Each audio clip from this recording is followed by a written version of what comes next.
So bodily engagement is a form of spiritual practice for me because it keeps me grounded. Because suddenly all the intellectual muddle and all those things that you were reading about or thinking about, that was getting quiet because you've got that sort of physical release, sort of rush of endorphins. It feels good that you can put your mind to one side and just really feel alive. Hi, this is Michael Tino, and I'm a minister at the Church of the Larger Fellowship, and this is our podcast. I want to thank you for joining us today. I hope this inspires you.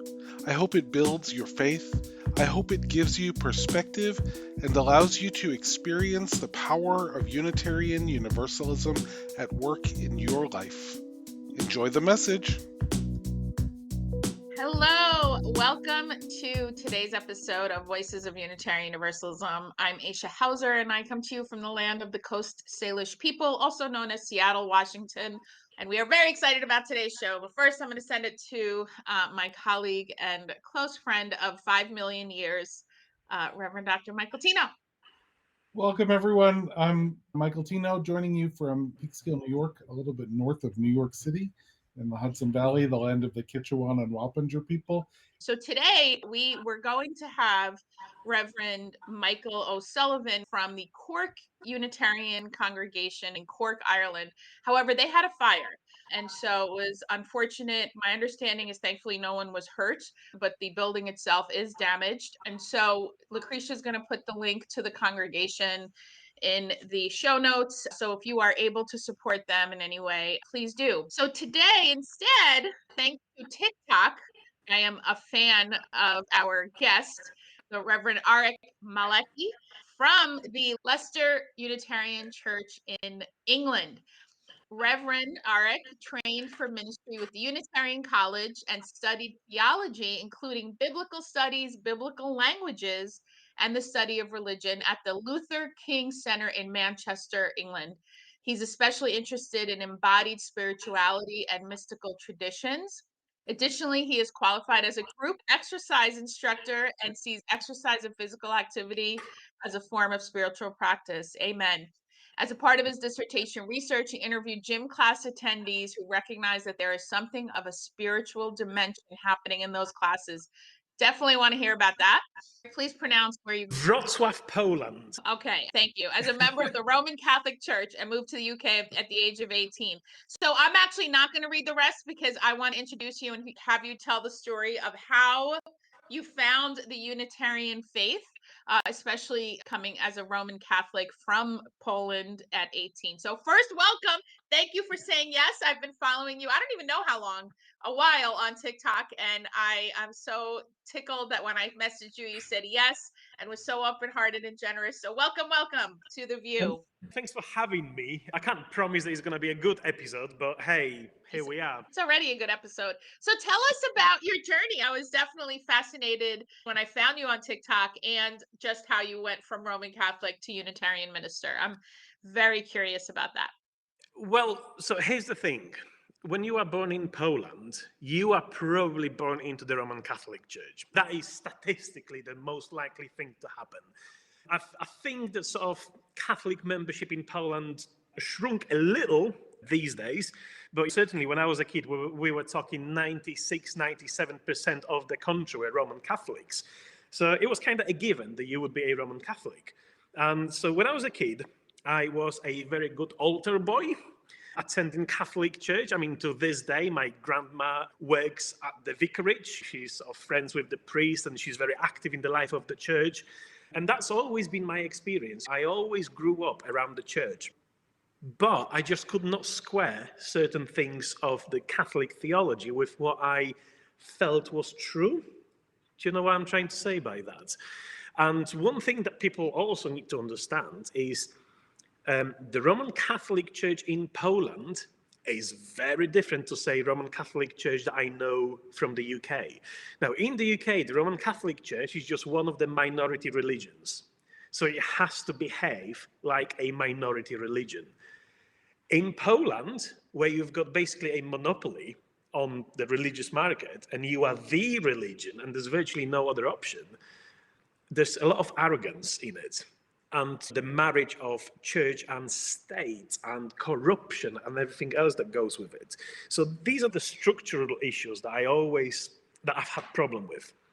And then on the other hand, you've got personal experiences. So I'm gay, right? And homophobia in the Roman Catholic Church is just rampant, especially in conservative countries like Poland. So I remember growing up, even though I was questioning it, sort of like logically, using my reason, I could tell that they're probably wrong, but no, you are only a kid. So there's still that element of, oh shit, what if they're right? What if I am going to hell? So there was that element that I sort of held in tension all the time. And I remember I was probably 14, 15 when you prepare for the sacrament of confirmation. And so at that point, you are a teenager, you know quite well who you are. And you attend all those classes. And I just remember the priest being super homophobic and basically telling us that we're all going to hell. And he also explained that the sacrament of confirmation is like God's seal on your heart. So God is going to put a seal on your heart. And even if you will be condemned to go to hell, not everything is lost. There's still some hope because that seal on your heart will be burnt. There will be like a permanent symbol of God on you. And I thought, do you know what? That's going to be my insurance policy. I'm just going to get that. And that will be the last time Roman Catholic Church will see me attending one of their services. And that's what I did. So I saw it through to the confirmation, just in case. You can never be too sure. And then I stopped going. And I was also questioning things like Catholic religion is taught at public schools. This is not a religious education. This is a Sunday class. This is basically a catechism, or catechesis, rather. You can opt out by all means, but this is the default. And I remember we had a lay teacher, and she used to say to us things like, if we light incense sticks, you know, the little ones that you can just buy from home department stores and stuff, we worship demons because these sticks come from Eastern traditions. And as we all know, fact, the deities of Eastern traditions are really just demons repackaged. So every time you light that incense, you just worship a demon. And we used to argue with her as school kids. We were quite obnoxious teenagers, my group of friends. We used to argue back. Like, how dare you say things like that about people, good people who just have different religion, were brought up in a different culture to you. I just could not square it. So I reacted very much against it. And I was, an atheist doesn't quite cut it. I was an anti-religious person. I was quite arrogant, saying, oh, religion is the source of all the evil in the world and all the problems in the world. And basically everything is just lullabies for adults. And if you can do some critical thinking, then obviously you wouldn't be engaging in any religion at all. And that was me sort of from the age of 16 to maybe 18, 19. But then I've realized that something was happening in me. And that something was that I would be meditating or praying, but I was very reluctant to say the word prayer, because to my mind, prayer was a set formula that you just say in the church, you know, the da-da-da-da-da-da. So I thought, it's not a prayer. I'm not quite sure what I'm doing. I don't think I'm praying. Maybe I'm meditating. But again, what is meditation? When you meditate, do you just levitate on a cloud of holiness? What even is meditation? Yeah, but I developed this kind of weird spirituality that I practiced on my own, and I didn't know what to call it.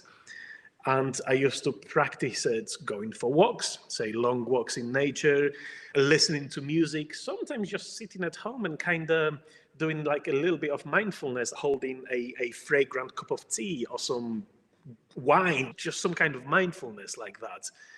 And I started testing out things on my own. I would read a Buddhist meditation. I would listen to Christian choral music, which I always found very uplifting, very spiritually rich. And I was happy with this sort of eclectic spirituality. And at one point, I even had an idea of starting my own church because I was getting a bit sort of bored of doing it on my own.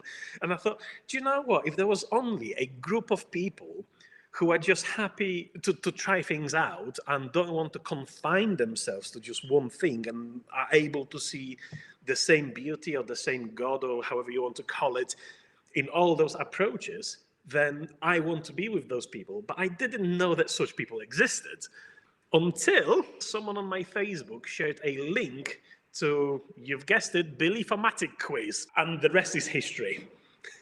So the Unitarians in the UK do just as good a job of hiding themselves as the Unitarian Universalists in North America do? Oh yeah, the best kept secret in town, in every town. But we also have historical reasons for it. A lot of our chapels are actually physically hidden. And it comes from the times when it was illegal to be a non-conformist. So there are chapels like, say, Little Chapel in Macclesfield, chapel in Doncaster is like that, where you have to go through a little sort of, we call it a ginnel, like a tunnel in between shops, somewhere into someone's backyard. And then there, you've got a big opening and the chapel stands there. Unless you know that it's there, you will never find it. Because historically, they needed to hide those buildings. And it's still with us. Wow. I do want you to talk about, well, so you took the online test and then you realized that you fit best with the Unitarian faith. Now, in England, it is not Unitarian Universalism. It is Unitarianism. It's Unitarian, right? Correct. Yeah. And then did you find your local, is this the congregation where you are now, or you found a local church and then you had a call to go to seminary? So it's not where I am now because I'm a minister in Leicester, which is bang in the middle of England. At the time, I used to live in Leeds, which is in Yorkshire, north of England. And so after that quiz, I had something like 99% match with Unitarian Universalism. And I thought, what is that? What sort of weird invention is it? But I started reading about it and I thought, oh yeah, that sounds like me. And then my next question was, oh, I wonder if there is a Unitarian church anywhere in the UK. Right? I had no idea that we've got about 180 of them all over UK. So I Googled it, and it turned out that the church that I've been walking past every day pretty much is a Unitarian church. And I'll tell you what is the reason why I never clicked that it was a Unitarian church. Now, at the time, that church, which, by the way, the church in Leeds is it looks like a cathedral. It's a big Victorian church with stained glass windows, mosaics. It looks like a Catholic or Church of England church. So I always presumed that it's a kind of redundant church. And the reason why I thought it like that was they used to have this blue signage outside that said something like one world, one God, one people. And they had a round sign with all the sort of faith symbols around it and the flaming chalice in the middle. Now, the problem was that the shade of blue and the font used was basically the same as the city council was using for advertising everything else. So I put two and two together and I thought, oh, okay, so it's some sort of old church that got closed. Local council took ownership of it and reopened it as some sort of multi-faith chapel. That was my reasoning. So I never really paid attention to it. I just thought it's just another city building. But I just braved a visit one day and yeah, here we are. That's awesome. I love, before we went on there, you talked about the difference between Unitarian Universalism in the United States and Unitarianism in England. I think that was a really helpful framing for me to understand the positionality of the faiths. So when we talk about differences, I mean, I think the main one that we always have to name is the sheer size. I mean, I was listening to one of your podcasts and someone said, oh yeah, I'm a minister to a very small congregation under 150 members. And I just laughed out loud. I'm like, we haven't got a church of 70 members maybe, or maybe there's one in London that's about 80 or 90. And that is our mega church. I mean, they don't get any bigger than this. When I was training for ministry, our college used to invite speakers from the US sometimes, UU ministers, to lead some sessions over Zoom. And one time we're talking about congregational dynamics. And she said, oh yeah, we're just going to start by mapping the area by size of the congregation. And she said, well, first of all, we've got those, what we call the mouse congregations, anything under 50 people. And we just looked at each other here in the classroom and like, anything under 50 people, that's basically every church in the UK. So obviously the sheer size or the scale of our operations is different. But then I suppose the most significant difference is our wider socio-cultural context. And that is something that really hasn't occurred to me until I started engaging with UUs from the United States on TikTok. And it's mainly the relationship between Unitarian Universalism over in the United States and the Christian context, and what we do here, and the relationship of our Unitarians to the wider Christian context.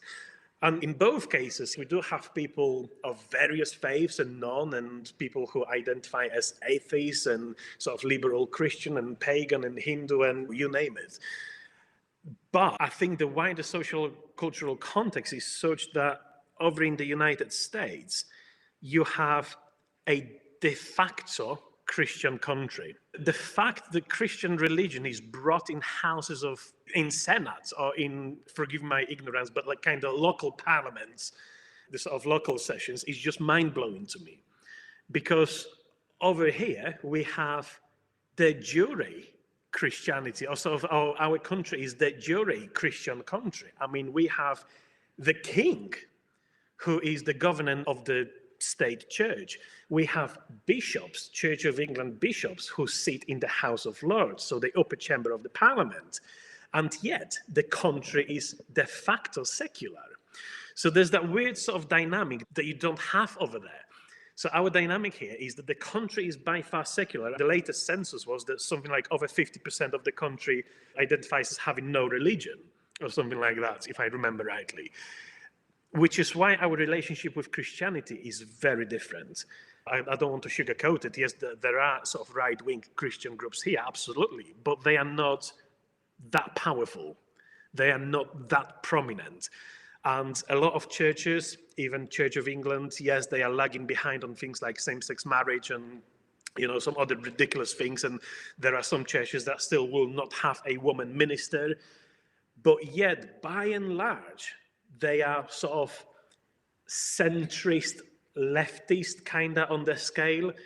And I think because of that, we are much more comfortable with the Christian label, even though individual Unitarians will not be Christians necessarily. Does that make sense? Yes. But I think the point you had made earlier was something to the effect of that Unitarian UUism here in the United States is reactionary to the evangelical movement, where in England, there's nothing to react to in that same way as we have here as kind of a counter. Well, I think what we are reacting to is a lack of spirituality. The default for most of the people that I meet, their default is having no faith. And then what tends to happen is these are the people who are then sort of trapped, for want of a better word, in the kind of a life that feels a bit hectic because it kind of lacks meaning, or you find meaning in your career, or you find meaning in, I don't know, hedonism. And I don't mean that word sort of in a negative sense, but you leave because you want to have fun, which is absolutely fine. But then at some point, you may feel like you're lacking something, and you lack something because you lack that sort of spiritual grounding. So what we are trying to say is, hey, look, there is a kind of church that can offer you a spiritual practice, or where you can find your own spiritual practice without necessarily having to subscribe to dogmas, without having to declare to believe in this or that. So I think, yeah, our task here is more to reach to the nones, people who say that they are of non-religion, rather than kind of shelter people from the right-wing religious movements. That makes sense. Yeah. Thank you for that. And I also want to veer into your work as a fitness instructor. And I appreciated how you frame it's a holistic approach to spirituality and life. And so talk a little bit about that. That's pretty cool.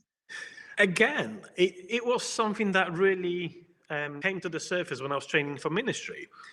Because we were in lockdown, or we were during the pandemic, everything was happening on Zoom, everything was happening in the same space.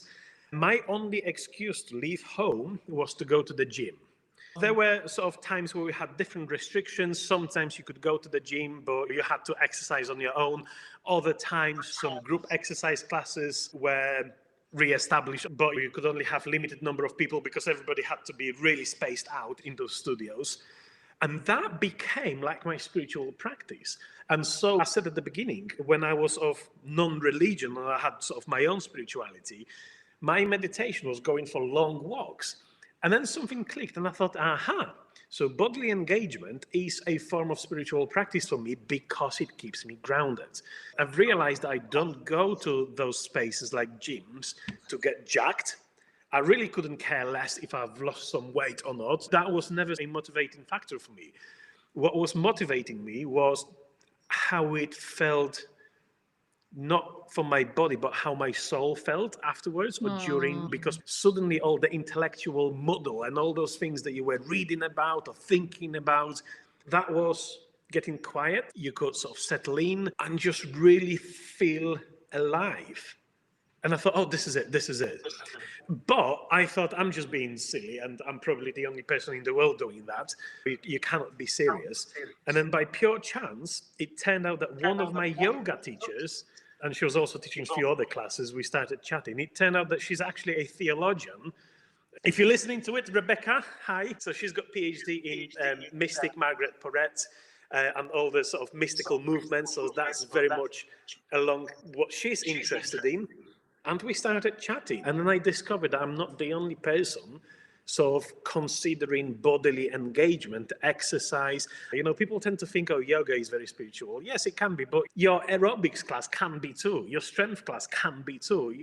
It's all about that bodily engagement. So I decided to pursue it further. And then I qualified to be a gym instructor as well. I started teaching my own classes. And then what happened was people coming to my classes started chatting to me at the end. And at first, you don't know who they are. You just know them as people who come to your classes. And then you make a chit chat, you have small talk with them, or what do you do? Oh, I train for ministry. You what?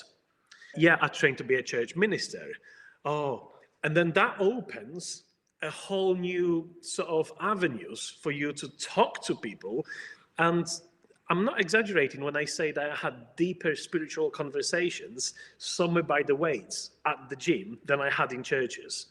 Because you've got that sort of physical release, sort of rush of endorphins, it feels good. You can put your mind to one side and you allow yourself to feel how you really are. And then you've got someone like this guy who's training to be a church minister to talk to. And I was just fascinated by it. I'm just going to say there are so many places, especially in places that have been Christianized, because I think it goes deep into Christian history and theology, where our bodies and our spirits and our psyches are considered different things, and they're not integrated into who we are. And I think that there are many spiritual traditions in the world, and one of the beauties of being Unitarian or Unitarian Universalist is that we get to actually learn from indigenous spiritual traditions, from African spiritual traditions, from Asian spiritual traditions that never separated those things. That never said somehow who you are is these separate pieces that don't touch. And I think it's something that we're working on here too, is like how does my body inform my spirituality? It's certainly a big part of conversation I have with disabled folks, with the fat liberation community, in terms of like, I am in this body and this body exists in this world. We talk a lot about rest as resistance and like the need to pay attention to your body when it needs rest. So I love that you're connecting those things for the folks there too. I absolutely agree with you. And I think also this is why I think rituals are so hugely important. And I think we Unitarians, I'm talking about certainly some British Unitarians, we are sometimes guilty of feeling afraid of ritual, thinking, oh no, it's brujeria, we are not doing this. You know, we are rational faith, head. And I'm thinking, no, we are not just brain on sticks. This is me, this body is me. And also, I think it really works for certain neurodiversities because it engages your body. I mean, gym class is an extreme example of that, but mala beads, rosaries, these are physical activities, something that you can do to kind of engage your mind. And I think effectively, this is what a gym class does. It gives you something to do so that your mind becomes quiet. When we go to our General Assembly meetings, there's always somewhere on the back row, there's always a row of people crocheting because it's an activity. The hands are busy, the minds are focused. And I think effectively that's what it is. I have a practical question, changing the subject again, because one of the big things that we are at the CLF, every congregation, is about fundraising. And I'm thinking, if you all have these amazing stone buildings, you have 50 to 80 people in a congregation, how you all raise money? I'm just curious. Inquiring minds want to know how that, do you get subsidized by the government? And how do you sustain that? We unfortunately we have a very scarcity mentality here in the United States because it's dominated by white supremacy culture, although England is the OG white supremacy culture. But so scarcity is a thing, and I'm just super curious on just the practical parts of how you all, you said 150 congregations in the UK, which I didn't realize it was that many, or 180, how that works, how you all have sustained yourselves financially. So it varies, and you are right that this is probably one of the biggest issues that we face. And it varies from congregation to congregation because I suppose just like in the US, each congregation is an independent entity. Yes, we are kind of under our General Assembly umbrella, but ultimately we are financially independent from them. So we do not get any sort of central funding. We certainly do not get anything from the government, but I would say for a lot of churches, they live off the old Victorian money. So there was a heap of money left by the people during the Victorian time because there were entrepreneurs, slave owners, plantation owners. Yes, we are unpacking that. And the Hibbert Trust, which is one of the Unitarian trusts set up by a chap called Hibbert, I forgot his first name. He made a lot of his money on plantations. And this is the trust now who funds ministry training. So effectively, my ministry training was paid for by money from slavery. But the thing is that they are being very transparent about it and sort of trying to work out, okay, so what do we do about it? How can we make sure that the money that were accumulated in this way are of use for the marginalized communities? What are the ways of using that money? So that's one thing. I'm going on a tangent here. So Victorian money from wherever they came.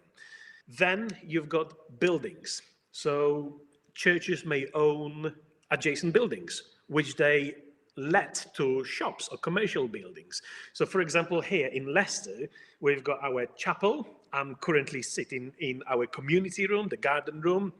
And next door, we have our old school house. It's a big building that is currently hired out to our NHS. So this is the National Health Service. And it's a GP practice, doctor's practice. So the income from this commercial rental is effectively what pays my wage as the minister and sustains the building.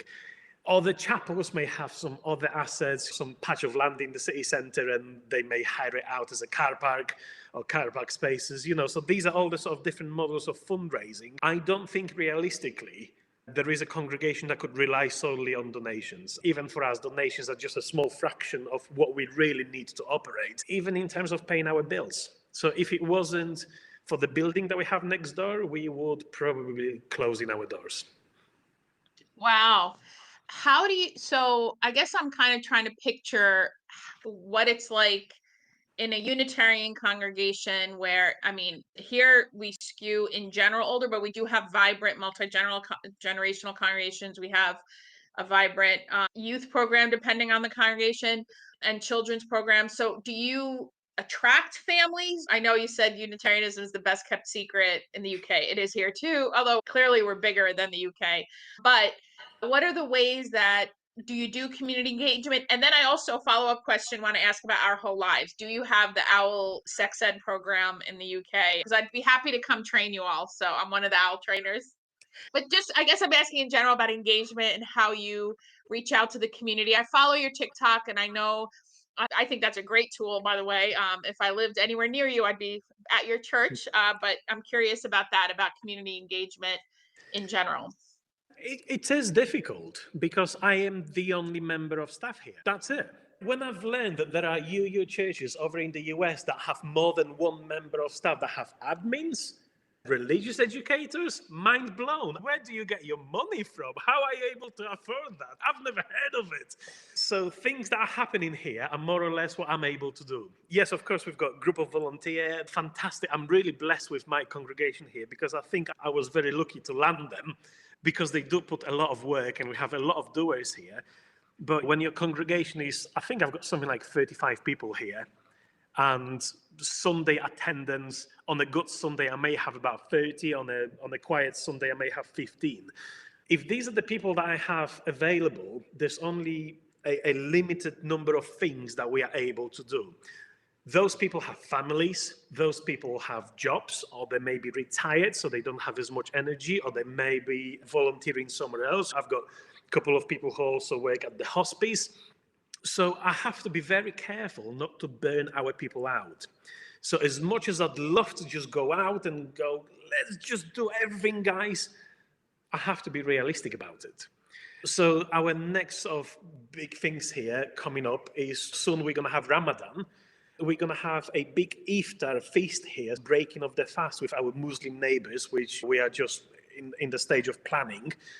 There are other things like sometimes we invite choirs from outside. Just before Christmas, we had dementia-friendly carol concerts organized by a community group that works with people with dementia and memory loss. But like I said, we kind of try to do ad hoc things that we can afford and that we have energy for. And it's a very frustrating position to be in because everybody here would like to do more. Yeah, but we just have to be realistic. Do you know Our Whole Lives? Do you know what I'm talking about when I talk about that? It's our comprehensive sexuality education program. I mean, I have heard about it, but I don't know any details. Ah, okay. Then never mind. So I was going to ask if you offer it, so clearly not. I mean, the people, we could offer them, but I dare say that the people in my congregation are more experienced than I am, in this sense, purely because they are at least twice my age. I mean, I am the youngest person. Oh, wow. Do you have colleagues near you? Do you have a network of colleagues that you meet with? My nearest colleague is in a small town called Hinckley, which is about 12 or 13 miles away. And I'm lucky enough that he's actually my mate. We used to go to the same church in Leeds because he used to live in Leeds as well. So we used to worship in the same church. Then he went to do his ministry training. And about a year later, I went to do my ministry training. And then now we both ended up in Midlands, virtually next door to each other. So yes, we are in touch, me and Robin. And we occasionally meet and we certainly chat with one another. And yeah, we are plotting things. We are trying to see if there's a way of maybe finding a community worker that could be shared between the two congregations. But then the big question mark is, where would we get money from? Are there any sort of sources of money or pots of money that we don't know about that maybe we could hire someone for a year or two and see how it goes? But these are all big question marks and yeah, very early in the planning stages.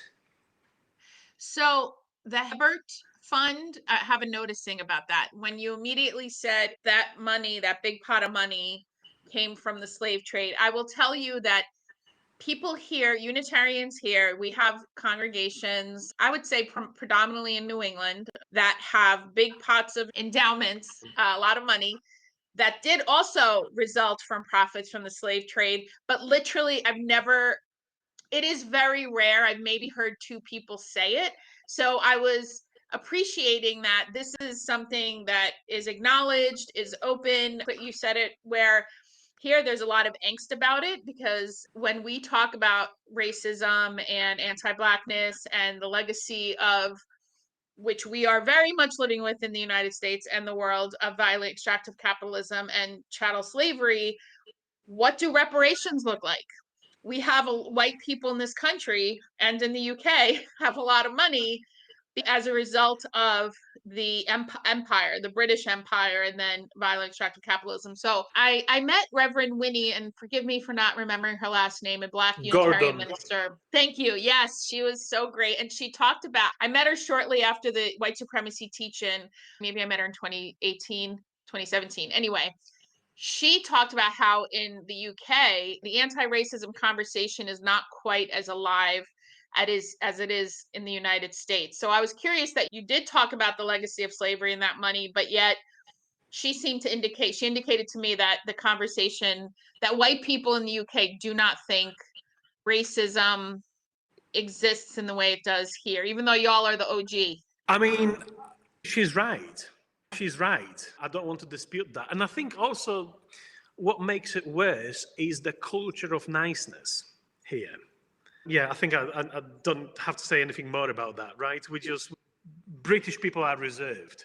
They just don't like to talk about things. So, by and large, they prefer to, just to keep certain things to themselves. So, no, Winnie is absolutely correct.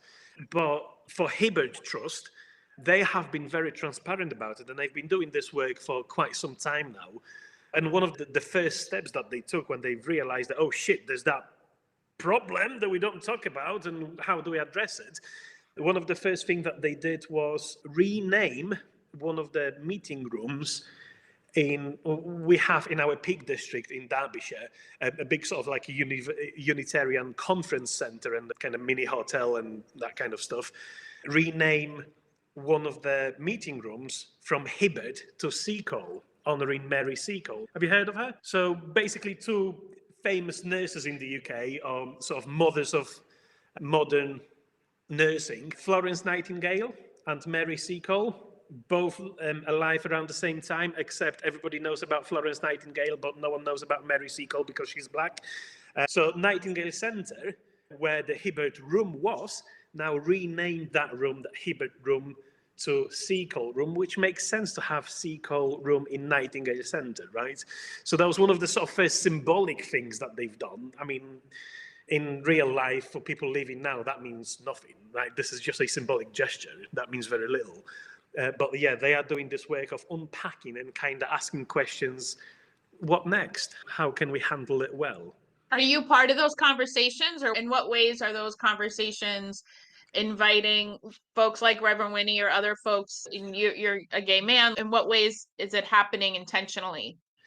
I'm not sure about Hibbert Trust because I'm actually banned from engaging with it. Not me personally, but it's specifically a trust operated by lay people because it supports ministry. In their constitution, it says that sort of trustees must be lay people. They must not have reverence. So that's what I mean when I'm banned from it. That's what I mean by the virtue of being a rev. I'm not sort of involved with the Hibbert Trust. But yes, I cannot really comment on that because I don't have enough knowledge. Gotcha. You just know that it's happening. What are some of the things that you all do when you get together for General Assembly? Do you meet once a year? Yes, we meet once a year in April, so it's usually a week before Easter or a week after Easter. So this year it's week after Easter. Probably same as you. We sing, we worship, we eat, we have breakout sessions, we catch up with people that we've not seen for an entire year or sometimes longer. We stay at the bar for way too long and then we regret it the following morning. So I suppose it's the same as your General Assembly. Nothing shocking. No. Okay. And how many people usually attend? My wild guess would be something between 300, maybe 400. Okay. So almost every Unitarian in the UK. Yeah, pretty much. I was going to say, so the size of your average congregation. Is there anything you're wondering about us? It's so funny that we're in the same, we're cousins, I think, because, for me, I probably identify more as a Universalist than I do a Unitarian. Like, I don't have any attachment of how many gods people are into. I'm mostly an agnostic, but just in terms of the universal love part and the affirmation of the inherent worth and dignity of every person is something I relate to much more strongly. And so I'm curious if you have wondered anything about, and maybe not, but I'm curious if things come up for you. How many churches do you actually have? Over 1,000, right, Michael? Yeah, in the United States and Canada, it's somewhere between 1,000 and 1,100. Yeah. And are they more or less equally spread across the country? Have you got clusters where there's more of you? There certainly are clusters. There are probably as many churches in the Boston metropolitan area as in the Mountain Time Zone, for example. So definitely there are clusters, mostly around cities. Yeah. No, I'm just, every time I sort of engage, but like I said, mostly through TikTok with American UUs, I'm just blown away by the size of the operation. And I don't mean numerical size, I just mean all the wonderful things that you are able to do simply because there's more of you. And that is something that I'm kind of quietly jealous of, because like I said here, we are eager to go, but also we just have to be realistic with what we've got. But can I also just say, because you've used a very interesting phrase here, and I'm changing the subject back to Unitarian versus Universalism, or Unitarianism versus Universalism. You said you identify as mostly universalist because you don't really care about the number of gods that people believe in, and the Unitarianism bit. If you ever come to the UK and you come across a free Christian church, that's probably a Unitarian church. That's probably one of ours. Did you know that? No, I didn't.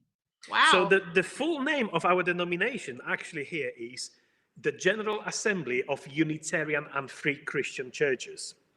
And there are a lot of churches across the UK that would call themselves Unitarian and Free Christian. And the interesting thing about the phrase Free Christian was coined by James Martineau. You might have heard his name, one of the most prominent theologians of the 19th century, who proposed this phrase Free Christian Church, because obviously back then Christianity was still the religion. Everybody was Christian, and that's it.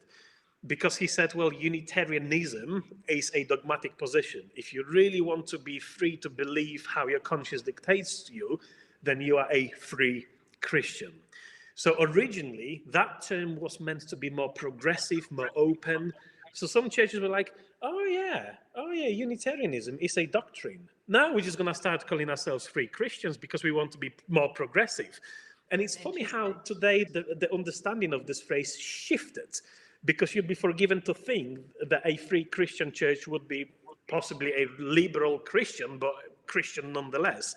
But that's not kind of how it was meant to be at the start. But nonetheless, we're kind of stuck with this name. So yeah, you are Unitarian Universalists, and we are Unitarians and Free Christians. Well, and in the US, there was a movement, especially in the 19th century, but into the 20th century, that was the free religious movement. That was part of Unitarianism. That probably paralleled that. They went free religious. Yeah. Was done to limit them, but they didn't win the naming battle. So like their name just sort of disappeared, even if their ethos stayed. So a little bit like the Universalists over here. The reason why we don't say Universalism is not because we have a beef with Universalism or anything like that. It's just because we never had that many Universalists to start with. So it kind of just dwindled out. And you all drove John Murray over to the States, so. Yeah. You weren't into John. We have a whole story about him. We are, I mean, I will say what I'm proud about UUs here in the United States is we tend to lean toward activism. And so like right now, there are over 300 bills attacking trans people, trans children, because this country is absurd. And the people in power are absurd. And so the Unitarians will, like my shirt, my faith is love, protect trans kids is my t-shirt that I'm wearing. I try to wear it in airports mostly. And marriage equality, we had a big movement to where we organize and work really hard to try to impact the world around us. And it is, to your point, in reaction to the evangelical Christians who disproportionately influence and are in our federal and a lot of local governments, depending on the state you're in. And so I so appreciate that about who we are and how we want to be in the world. At the CLF, the three of us, Christina Rivera, our co-lead, along with Michael and I, the three of us are very clear about our centering liberation and that we're here to center love and work for collective liberation, because if all of us aren't free, none of us are free, right? Well, we have 5 minutes left. So I want you to say anything you haven't said, but I am curious how political you get, if you do at all, in terms of your congregation and your ministry. Oh, yes. I think we are absolutely not an apolitical movement here. We may not be party political. You will have people supporting different political parties. Of course you will. But even in the UK, we Unitarians, together with Quakers and liberal Jews, the reason why we've got equal marriage in the UK is because we lobbied for it. We are quite present at all the climate justice events. There was one held in one of our London churches only this past weekend, which was a big success from what I've heard. So we are constantly active, as well as sort of campaigning for people in the Palestine now. But again, everything that we do is kind of done in proportion to our size. So we may have big aspirations, but we've had successes like the equal marriage. So we are certainly not giving up. We are certainly trying to be active, but we are not holding our breath. But hope is there. Hope is always there.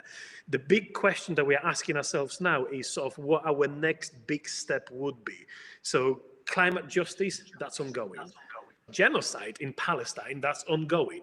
So we don't want to park those things on the side, but also projecting to the future for the UK, for people locally here.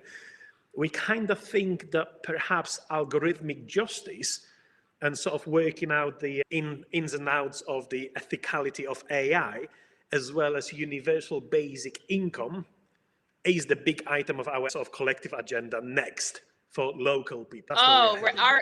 Arek, you universal basic income, and you already have universal healthcare. We do not have that. So that is the other one that I have been on a mission. We are so thrilled. This was so great. Thank you so much for saying yes. And I was thinking maybe you and I could do a TikTok live one of these days.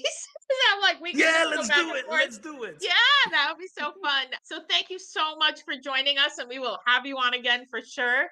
And I'm going to be in the UK, so I will visit you. I'm so excited about that too. I will keep you posted. Hop in for a cup of tea. Yes, please. Michael and Arek, thank you so much. This was a great show. I could listen to you for hours. This was so engaging and fun.